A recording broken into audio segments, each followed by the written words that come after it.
Let's sew the rocking block quilt. To start, we're going to square up one side of the fabric and then square up another side. Then we will cut strips the size that we need for the squares we'll be making. And after we cut all the strips we can get out of the fabric, we're going to turn the strips and subcut them down into squares. If you have a piece at the fold that you can open and cut down to size, go ahead and trim that down to the proper size square as well. Now I'm going to do that for all of the strips and for all of the fabrics that I'll be using in the quilt. Now we will be getting the border fabrics ready for the rocking blocks. So to do that, I pretty much do the same thing as before. I will cut out strips and then cut those strips down to the proper size needed for the border on the blocks. Now we're going to take the squares and take contrasting squares and place them right sides together. And after doing that, we will mark the center of the squares for sewing. So go ahead and pair up a bunch of different squares and make sure to get a nice variety of them. And then we will be sewing directly along the drawn line at the middle of the square, along both sides, 1/4 inch away. Now go ahead and sew along both sides of the line on all of the squares that you paired right sides together. Now cut directly along the drawn line, and that will leave you 2 rectangles sewn together by some stitches. And then you will cut that rectangle in half as well, right along the middle of the rectangle. Open them up, and then you can see you'll have a nice 4 patch to be sewn together later. So go ahead and get all of these squares cut in half, and then cut both of the rectangles in half as well.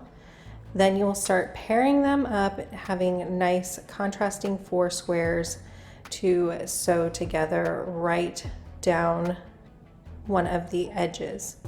Make sure you have them lined up so that contrasting fabrics are facing each other. Next, start sewing the border along each side of the 4 patch. When you sew the first border on, you're going to leave a little bit of room at the end of the border strip, and notice that the border strip goes past the 4 square. That is okay.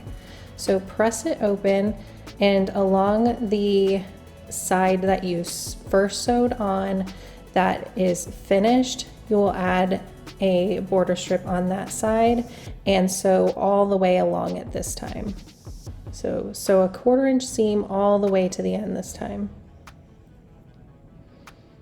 Then you will press that border strip open as well, and you will add on the next border strip. So you'll keep working this way. You'll sew a 1/4 inch seam, and keep in mind only the first border strip will have some like overhang and will have part of it unsewn. All of the rest of them will be sewn completely. So press that border seam, and if you would prefer to press with an iron, go ahead and do that. I'm just using a little pressing tool. So now you see that you're going to be putting on the final border strip, and it will go to the edge of the 4 square and over part of the border on the other end. So go ahead and sew all the way across and press it as well. And after you press it, you can sew the rest of the first border strip in place, completing the border on the block. And you'll go ahead and border all of the 4 squares the same way and get them all done for trimming later.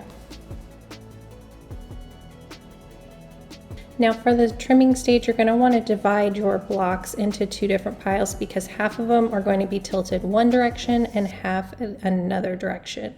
So if you're using 2 different border prints, that will make it really easy, but either way you will still want to divide them up. So tilt your block to one side and then put your template on top and cut around. I like to make sure I leave a 1/4 inch border at least along each side of the 4 patch.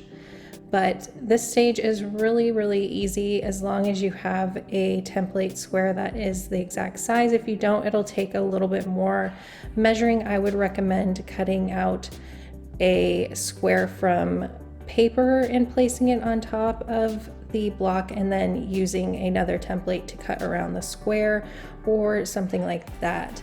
But just make sure half of your blocks are tilted one direction before cutting and the other half another direction so that they kind of rock back and forth, as you can see here. So you'll get them all trimmed and then get a layout that you like and piece all of the rows together, and then sew all of the rows together after that, quilt and bind as desired.